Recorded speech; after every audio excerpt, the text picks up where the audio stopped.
गणेशाय नमः। अध्याय 6 और 7 शिव पुराण के श्रवण की विधि तथा श्रोताओं के पालन करने योग्य नियमों का वर्णन। शौनक जी कहते हैं, महाप्राज्ञ व्यास शिष्य सूत जी, आपको नमस्कार है। आप धन्य हैं, शिव भक्तों में श्रेष्ठ हैं। आपके महान गुण वर्णन करने योग्य हैं।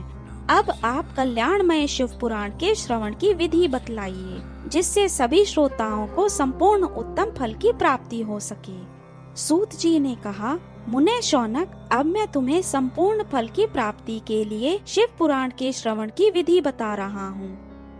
पहले किसी ज्योतिषी को बुलाकर दान मान से संतुष्ट करके अपने सहयोगी लोगों के साथ बैठकर बिना किसी विघ्न बाधा के कथा की समाप्ति होने के उद्देश्य से शुद्ध मुहूर्त का अनुसंधान कराएं और प्रयत्न पूर्वक देश देश में स्थान स्थान पर ये संदेश भेजें कि हमारे यहाँ शिव पुराण की कथा होने वाली है। अपने कल्याण की इच्छा रखने वाले लोगों को उसे सुनने के लिए अवश्य पधारना चाहिए। कुछ लोग भगवान श्री हरि की कथा से बहुत दूर पड़ गए हैं। कितने ही स्त्री पुरुष आदि भगवान शंकर के कथा कीर्तन से वंचित रहते हैं। उन सबको भी सूचना हो जाए, ऐसा प्रबंध करना चाहिए। देश देश में जो भगवान शिव के भक्त हों तथा शिव कथा के कीर्तन और श्रवण के लिए उत्सुक हों, उन सबको आदर पूर्वक बुलाना चाहिए और आए हुए लोगों का सब प्रकार से आदर सत्कार करना चाहिए।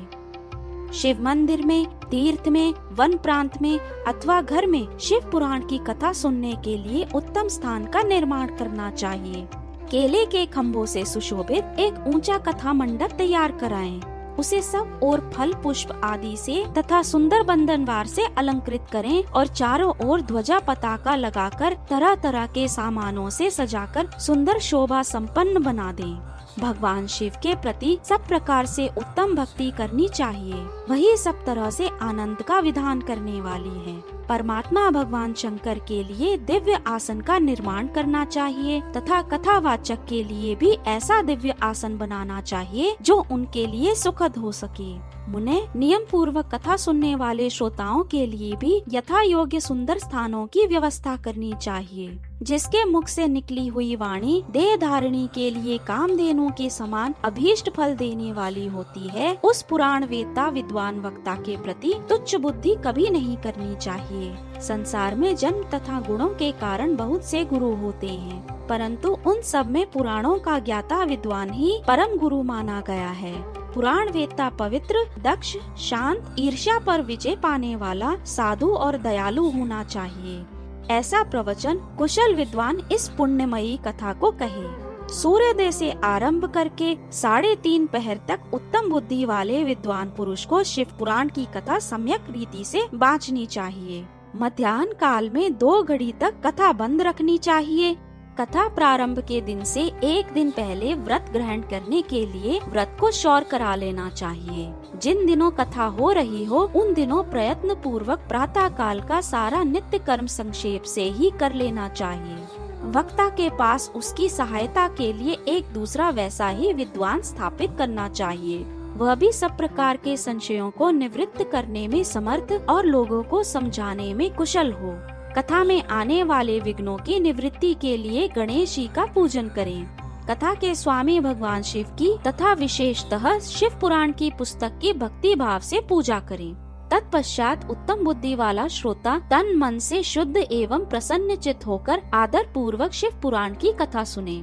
जो वक्ता और श्रोता अनेक प्रकार के कर्मों में भटक रहे हों, काम आदि 6 विकारों से युक्त हों, स्त्री में आसक्ति रखते हों और पाखंड पूर्वक बातें करते हों, वे पुण्य के भागी नहीं होते। जो लौकिक चिंता तथा धन, गृह एवं पुत्र आदि की चिंता को छोड़कर कथा में मन लगाए रहते हैं, उन शुद्ध बुद्धि पुरुषों को उत्तम फल की प्राप्ति होती है।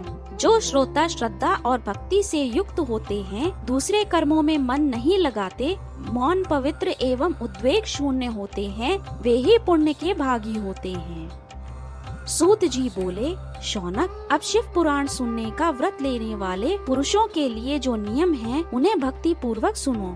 नियम पूर्वक इस श्रेष्ठ कथा को सुनने से बिना किसी विघ्न बाधा के उत्तम फल की प्राप्ति होती है। जो लोग दीक्षा से रहित हैं, उनका कथा श्रवण में अधिकार नहीं है। अतः मुने कथा सुनने की इच्छा वाले सब लोगों को पहले वक्ता से दीक्षा ग्रहण करनी चाहिए। जो लोग नियम से कथा सुने उनको ब्रह्मचर्य से रहना, भूमि पर सोना, पत्तल में खाना और प्रतिदिन कथा समाप्त होने पर ही अन्न ग्रहण करना चाहिए। जिसमें शक्ति हो वह पुराण की समाप्ति तक उपवास करके शुद्धता पूर्वक भक्ति भाव से उत्तम शिव पुराण को सुने। इस कथा का व्रत लेने वाले पुरुषों को प्रतिदिन एक ही बार सात्विक भोजन करना चाहिए। जिस प्रकार से कथा श्रवण का नियम पूर्वक सुख पूर्वक सध सके वैसे ही करना चाहिए। गरिष्ठ अन्न, दाल, जला अन्न, सेम, मसूर, भाव दूषित तथा बासी अन्न को खाकर कथाव्रती पुरुष कभी कथा को न सुने। जिसने कथा का व्रत ले रखा हो वह पुरुष प्याज, लहसुन, हींग, गाजर, मादक वस्तु तथा आमिष कहीं जाने वाली वस्तुओं को त्याग दे। कथा का व्रत लेने वाला पुरुष काम, क्रोध आदि 6 विकारों को, ब्राह्मणों की निंदा को तथा पतिव्रता और साधु संतों की निंदा को भी त्याग दे। कथाव्रती पुरुष प्रतिदिन सत्य, शौच, दया, मौन, सरलता, विनय तथा हार्दिक उदारता इन सद्गुणों को सदा अपनाए रहें। श्रोता निष्काम हो या सकाम वह नियम पूर्वक कथा सुने। सकाम पुरुष अपनी अभीष्ट कामना को प्राप्त करता है और निष्काम पुरुष मोक्ष पा लेता है। दरिद्र, क्षय का रोगी, पापी, भाग्यहीन तथा संतान रहित पुरुष भी इस उत्तम कथा को सुने। काक, बांध्या आदि जो 7 प्रकार की स्त्रियां हैं वे तथा जिसका गर्भ गिर जाता हो वह इन सभी को शिव पुराण की उत्तम कथा सुननी चाहिए। मुने, स्त्री हो या पुरुष सबको यत्न पूर्वक विधि विधान से शिव पुराण की ये उत्तम कथा सुननी चाहिए। महर्षि, इस तरह शिव पुराण की कथा के पाठ एवं श्रवण संबंधी यज्ञोत्सव की समाप्ति होने पर श्रोताओं की भक्ति एवं प्रयत्न पूर्वक भगवान शिव की पूजा की भांति पुराण पुस्तक की भी पूजा करनी चाहिए।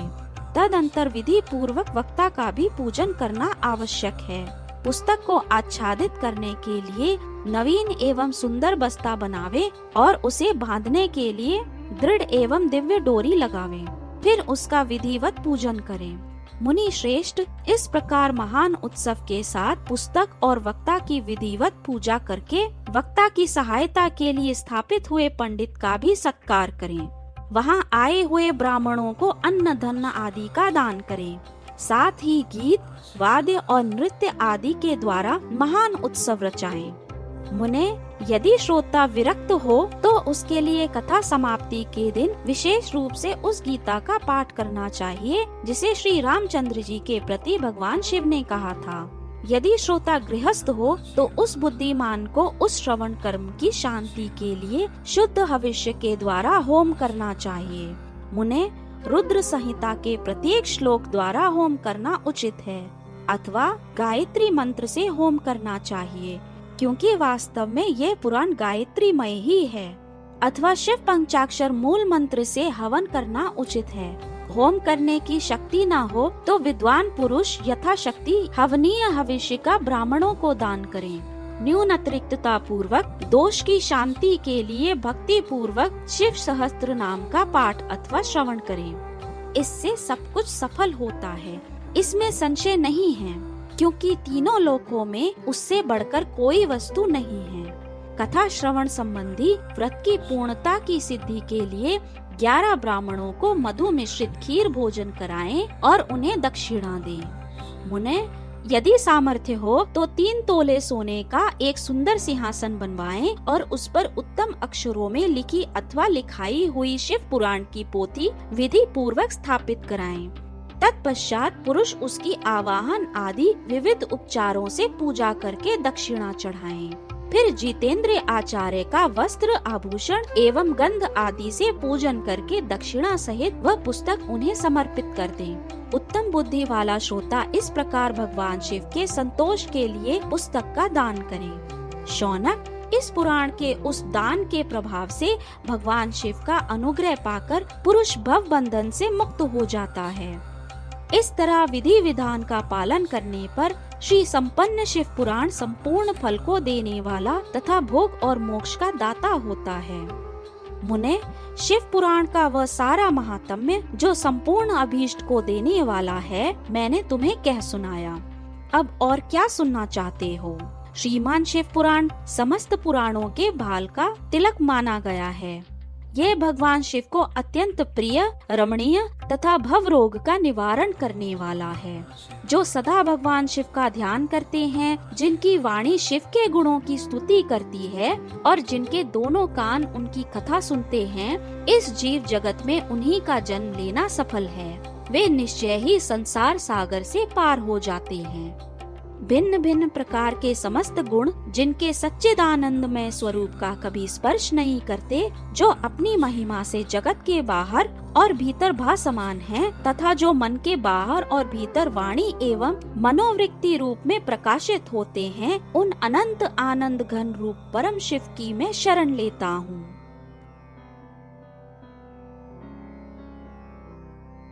यदि आपको यह वीडियो अच्छा लगे तो लाइक करें और ऐसे ही आध्यात्मिक ज्ञान के लिए चैनल को सब्सक्राइब करें। यदि आप किसी विशेष कथा अथवा अन्य विषय के संदर्भ में जानना चाहें तो नीचे कमेंट करें। हम अवश्य प्रयास करेंगे कि आपके प्रत्येक प्रश्न का उत्तर आने वाले वीडियोस में दे सकें।